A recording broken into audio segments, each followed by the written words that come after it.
How to whiten your teeth naturally. 6 simple home remedies. Looking for natural ways to brighten your smile?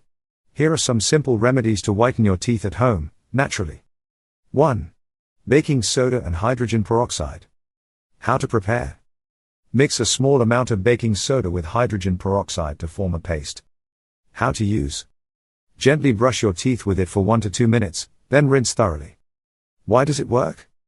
Baking soda helps remove surface stains, while hydrogen peroxide has gentle whitening properties. Do not use daily. 2 to 3 times a week is sufficient to avoid damaging the enamel. 2. Oil mouthwash, coconut oil. How to use? Rinse your mouth with a tablespoon of coconut oil for 10 to 15 minutes, then spit it out and rinse. Why does it work? Eliminates bacteria and can reduce plaque, for whiter teeth over time. 3. Strawberries and baking soda. How to prepare? Mash a ripe strawberry and mix it with a little baking soda. Apply to your teeth and let it sit for 5 minutes, then brush and rinse. Why is it effective?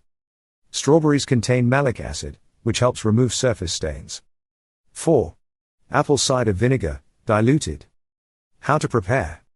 Mix 1 tablespoon of vinegar with 2 tablespoons of water. How to use? Rinse your mouth for about 30 seconds, then rinse with clean water. Why is it effective? Its acidity helps remove stains. Be careful, it is powerful and should only be used occasionally, once a week. 5. Activated charcoal. How to use it? Wet your toothbrush, dip it in powdered activated charcoal, and brush gently for 2 minutes. Why is it effective? It binds to toxins and stains on teeth, helping them loosen. Use with caution, it can be messy, and overuse can damage enamel. 6. Crunchy fruits and vegetables.